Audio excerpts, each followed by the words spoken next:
Kas adalah uang tunai atau saldo rekening yang dapat digunakan kapan saja untuk kebutuhan operasionalnya sehari-hari. Lalu ada deposito, di mana deposito adalah simpanan berjangka di bank, hanya dapat ditarik pada waktu tertentu dan memberikan bunga lebih tinggi. Nah, ada studi kasusnya sendiri, yaitu pada tahun berjalan Bukalapak memperoleh dana besar dari investor dan aktivitas bisnis, namun perusahaan belum langsung menggunakan seluruh dana tersebut untuk ekspansi. Lalu manajer Bukalapak menghadapi pilihan, di mana pilihan pertama itu disimpan sebagai kas untuk mudah digunakan kapan saja, tetapi tidak menghasilkan pendapatan tambahan. Nilai uang bisa terregulasi inflasi. Lalu pilihan kedua dimasukkan ke deposito, di mana dana tidak bisa ditarik bebas tetapi memperoleh bunga bank yang stabil. Lalu penyelesaiannya adalah manajemen Bukalapak memutuskan dana operasional harian tetap dalam kas, lalu dana cadangan dimasukkan ke deposito dengan jangka waktu 3-6 bulan. Lalu hasilnya perusahaan tetap liquid, memperoleh pendapatan bunga tambahan dengan resiko investasi tetap rendah. Lalu yang kedua itu ada perbandingan tabungan dan giro. Tabungan digunakan untuk kebutuhan individu seperti menabung dan transaksi sehari-hari karena mudah diakses melalui ATM dan mobile banking. Transaksinya tidak terlalu sering dengan nominal yang relatif kecil. Sedangkan giro digunakan oleh perusahaan atau pelaku usaha untuk transaksi bisnis dalam jumlah dan frekuensi yang tinggi, menggunakan cek atau bilet giro, dan juga giro lebih berfungsi sebagai alat pembayaran operasional daripada untuk menabung.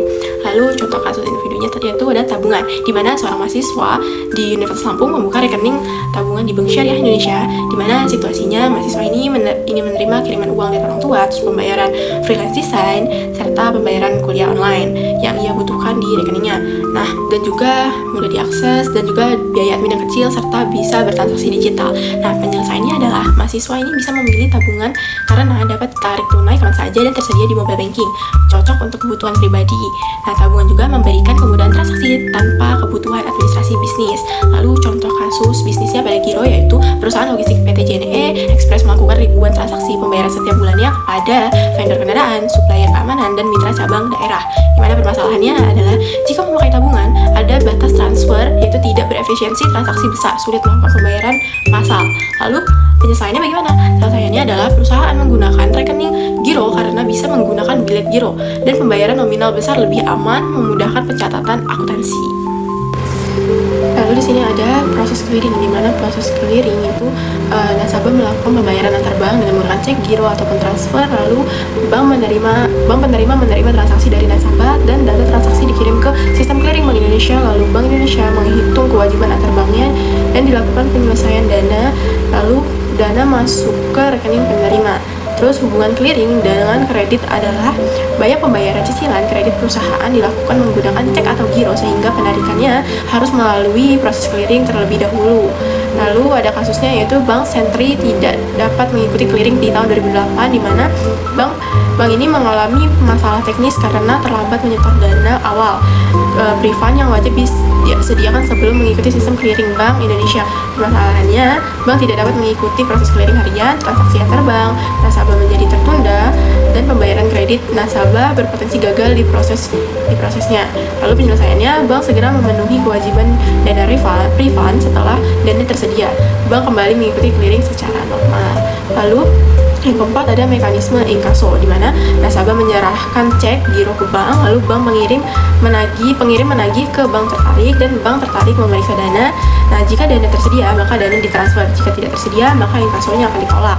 Terus risikonya adalah cek kosong, keterlambatan pencairan, penolakan pembayaran, serta kesalahan administrasi. Lalu ada kasusnya yaitu pengusaha menerima cek kosong sebesar 950 juta, di mana situasinya adalah seorang pengusaha di Palembang menerima pembayaran bisnis menggunakan 2 lembar cek senilai 950 juta dari rekan bisnisnya. Nah, lalu permasalahannya adalah saat bank melakukan proses, terus inkasonya itu ditolak karena saldo rekening penerbit tidak cukup atau cek kosong. Akibatnya pembayaran gagal, lalu pengusaha mengalami kerugian yang besar. Nah, penyelesaiannya adalah korban melaporkan pelaku ke polisi, lalu penerbit cek kosong dapat dikenakan sanksi hukum dan juga masuk daftar hitam dari bank. Baiklah, ini nomor 5 yaitu faktor yang mempengaruhi suku bunga, yaitu ada kebijakan Bank Indonesia yaitu inflasi, lalu resiko kredit nasabah, terus kondisi ekonomi nasional, jangka waktu pinjaman, serta stabilitas sektor usaha. Nah, contoh kasusnya sendiri adalah banyak perusahaan menunda pinjaman saat bunganya naik karena cicilannya meningkat.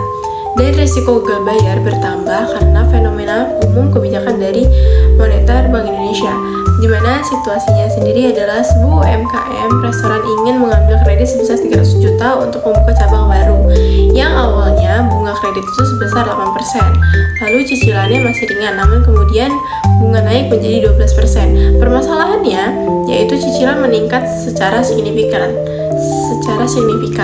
Arus kas usaha belum stabil dan resiko kerugiannya meningkat.